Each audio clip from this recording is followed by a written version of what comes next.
Okay, so we're doing our top 10 as always, and this week it's our funniest film characters. Yep. I'm going to go straight into it with number 10. Number 10 is Carter, played by Chris Tucker, from Rush Hour. Top of Rodeo Drive. Do you know who I am? Detective James Carter, LAPD. My family owns half of Crenshaw Boulevard. I want a lawyer. You need a personal trainer. This license says 180 pounds. You weigh more than a damn car, girl. I have a thyroid condition. Well, stop eating thyroid. Look, can't you just...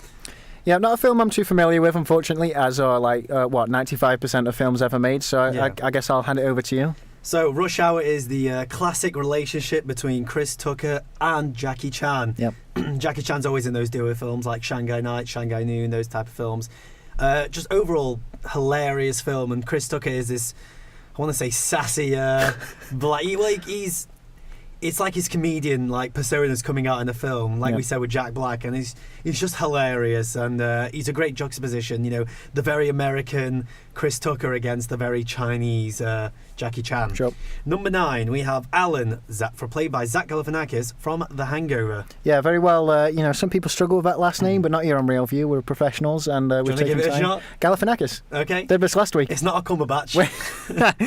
Yeah, I think this will be a favourite for a lot of people, really. If not a number one for most people. We always seem to get this wrong, people's number ones. We're not trying to guess people's right answers here. This is our own opinions. No, but yeah. Can you tell us why you think he's funny?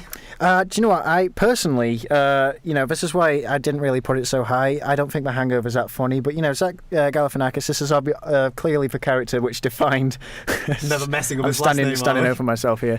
No, this is the character that defined his career, in my opinion. I don't know if that's because he's so funny or not, but maybe I think we all identify him with this character. I suppose he's very mentally challenged. So I don't know what you're trying to say about our audience. Number 8, not giving you time to take that, right? Captain Jack Sparrow, played by Johnny Depp in Pirates of the Caribbean. Yep, a lot of people will like this one, I imagine. He is a very funny character. What we tried to go with this list is not necessarily people in comedies, just funny characters. And Captain Jack Sparrow is one of the funniest characters out there. He manages to save the day, but at the same time, sometimes walk the border between antagonist and superhero. Yep, interesting character. Very sarcastic, very... I can't think of a word now, and you need to say words on radio, so let's move on to our next Apples. one. Number 7, we have Kirk Lazarus, played by Robert Downey Jr. in Tropic Thunder. You seen Tropic Thunder? No. Tropic Thunder is the marriage between some of Hollywood's biggest actors inside a film. And without further ado, let me just play you a little clip from Kirk Lazarus. It's me, Tug. That's right. Now Tug who? Tug who? I don't know. Who are you? Me?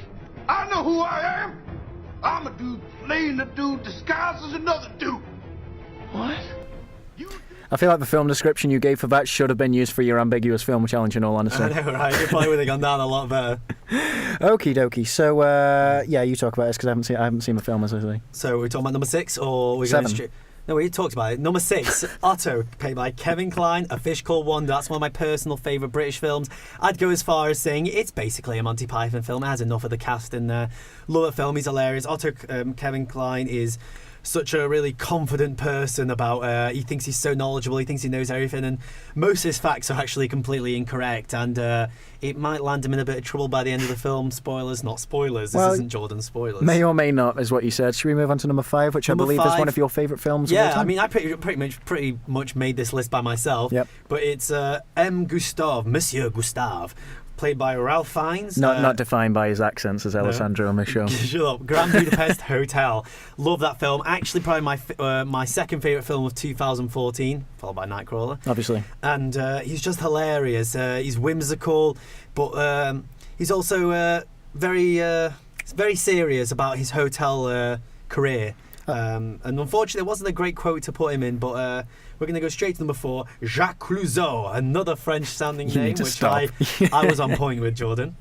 Played by Steve Martin in The Pink Panther. Unfortunately, I didn't pick the early one, just because I think Steve Martin actually brings us away. And here's a little bit of a clip. Yes. You are acquainted with Yves Glouin? I'm glad he's pushing up daisies. He is not pushing up daisies. He is dead. It's an idiom. You, sir, as an idiom. Now. I love that film so much. That used to be my comfort film. We used to watch it at least once a week at my friends, and that's pretty sad, but loved it. He used to sit down in his pink dressing gowns with a box of chocolate between them and just have a big girls' night in watching The Pink Panther. Yeah, Am and I right? I just realised that the second film I used to watch was Nacho Libre, and I haven't put this on the list at all. So, honourable mention, Nacho Libre. Didn't like there that we film go. too much, but... Well, your opinion doesn't matter. Doesn't does matter it? at So all, number completely irrelevant. 3, we have Peter Quill, played by Chris Pratt in Guardians of the Galaxy.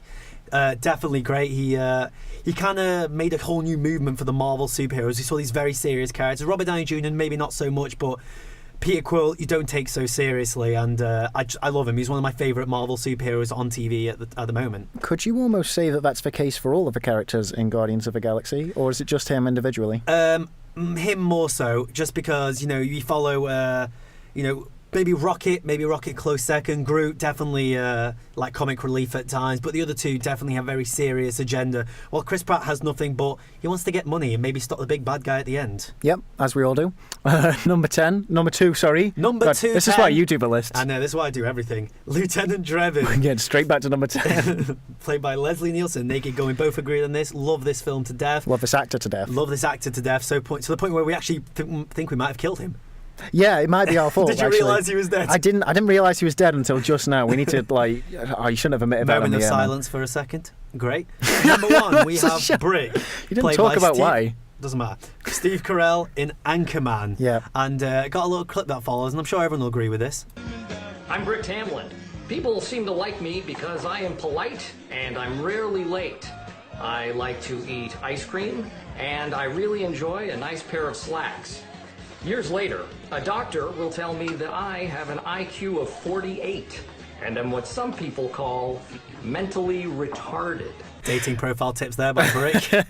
Steve Carell is just playing such a likeable, lovable little character, little goof. I mean, Anchorman 2 didn't get that big of praise as the Not last as big one, as the but first one, no. he kept me through the entire film. Seriously, I was crying of laughter at his bits, and I believe it saved the film in my opinion. Not saying that it was terrible. That terrible. No, it wasn't you made that it sound bad. as if it was like unsavable. No, it's like not one that. actor. But for me, he was definitely the best part of Anchorman 2. And Steve Carell, he just kills it in any character he's playing, really, doesn't he? Yeah, basically. Love that guy.